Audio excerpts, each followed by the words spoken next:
Assalamualaikum warahmatullahi wabarakatuh. Perkenalkan, kami dari kelompok 9 yang beranggotakan saya Seviliana Nurul Azizah dan Lailatul Sahawa. Di sini kami akan membahas materi tentang memahami tasawuf di Indonesia, sejarah tarekat, dan perkembangannya. Sejarah tasawuf di Indonesia.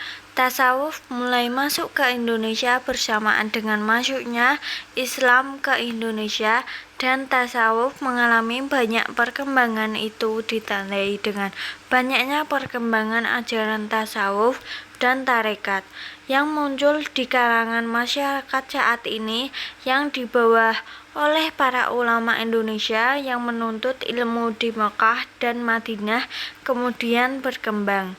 Dalam perkembangan tasawuf di Nusantara, menurut Asyumati Asroh, tasawuf yang pertama kali menyebar dan dominan di Nusantara adalah yang bercorak falsafi, yakni tasawuf yang sangat filosofis dan cenderung spekulatif seperti Al-Ittihad, Hulul, dan Wada' al-Wujud.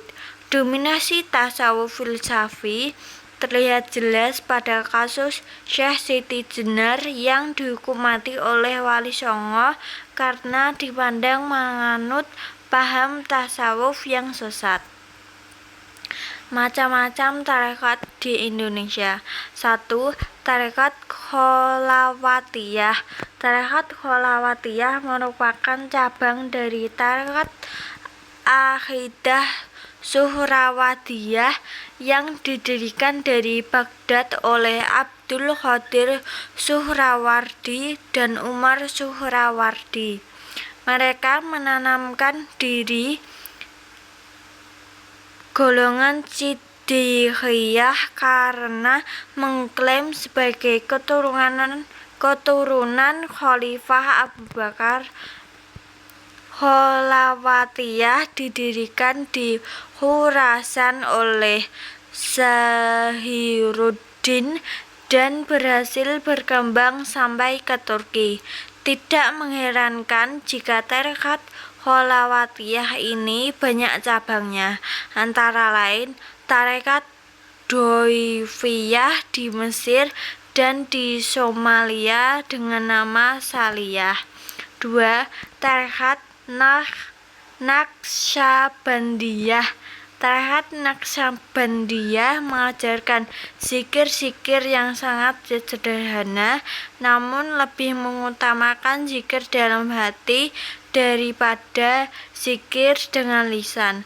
Ada 6 yang dipakai sebagai pegangan untuk mencapai tujuan dalam tarekat ini, antara lain tobat, uzlah, syuhud, takwa, qanaah, dan taslim. 3. Tarekat Qadiriyah. Pengembangan dan penyebaran tarekat ini didukung oleh anak-anaknya, antara lain Ibrahim dan Abdul Salam. Sebagaimana tarekat yang lain, Qadiriyah juga memiliki dan mengamalkan zikir dan wirid tertentu. Sejak kecil, Syekh Abdul Qadir telah menunjukkan tanda-tanda sebagai waliyah yang besar. Ia adalah anak yang sangat berbakti kepada orang tua, jujur, gemar belajar, dan beramal, serta menyayangi fakir miskin dan selalu menjauhi hal-hal yang bersifat maksiat. 4. Tarekat Rifaiyah. Ciri khas tarekat Rifaiyah ini adalah pelaksanaan zikirnya yang dilakukan bersama-sama diiringi oleh suara gendang yang bertalu-talu. Zikir tersebut dilakukannya sampai mencapai suatu keadaan di mana mereka dapat melakukan perbuatan-perbuatan yang menakjubkan, antara lain berguling-guling dalam bara api, namun tidak terbakar sedikitpun, dan tidak mempan oleh senjata tajam. Kemudian tarekat yang kelima yaitu tarekat Samaniyah. Kemunculan tarekat ini bermula dari kegiatan Syekh Muhammad Saman, seorang guru tasawuf masyhur yang mengajarkan tarekat di Madinah. Banyak orang Indonesia, terutama dari Aceh, yang pergi ke sana mengikuti pengajarannya. Oleh sebab itu, tidak mengherankan jika tarekat ini tersebar luas di Aceh dan terkenal dengan nama tarekat Samaniyah. Tarekat Samaniyah juga mewiridkan bacaan zikir yang biasanya dilakukan secara bersama-sama pada malam Jumat di masjid-masjid atau musola sampai jauh tengah malam.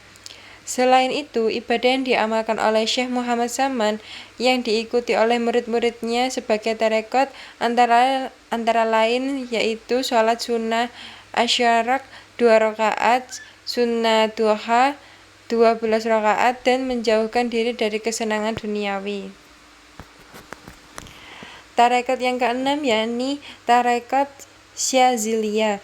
Tarekat Syaziliyah merupakan tarekat yang paling mudah pengamalannya. Kepada pengikutnya yang harus dilakukan yakni meninggalkan segala perbuatan maksiat, kemudian memelihara segala ibadah wajib, kemudian menunaikan ibadah-ibadah sunnah semampunya, terus zikir kepada Allah Subhanahu wa taala dan beristighfar sebanyak 100 kali sehari semalam dan zikir-zikir yang lainnya. Kemudian yang terakhir membaca sholawat minimal 100 kali sehari semalam dan zikir-zikir yang lainnya.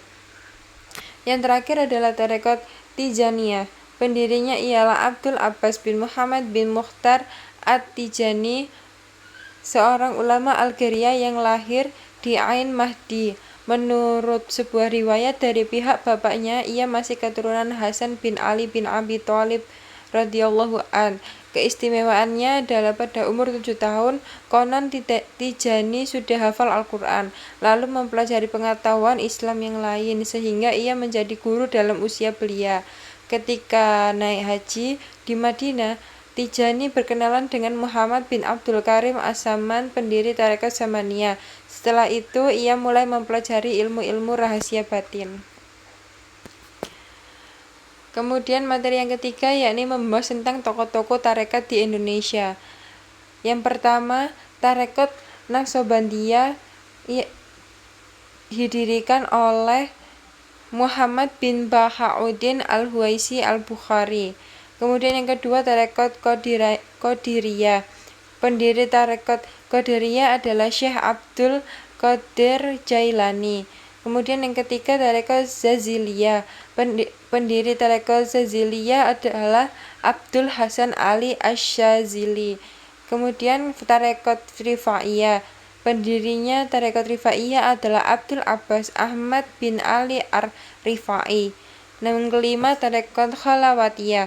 Pendirinya tarekat Khalawatiyah adalah Abdul Qadir Suhrawardi dan Umar Suhrawardi. Yang keenam, tarekat Tijaniyah. Pendiri tarekat Tijaniyah ini adalah Abdul Abbas bin Muhammad bin Mukhtar Al-Tijani. Kemudian yang terakhir, tarekat Samaniyah. Tarekat Samaniyah ini didirikan oleh Muhammad Saman.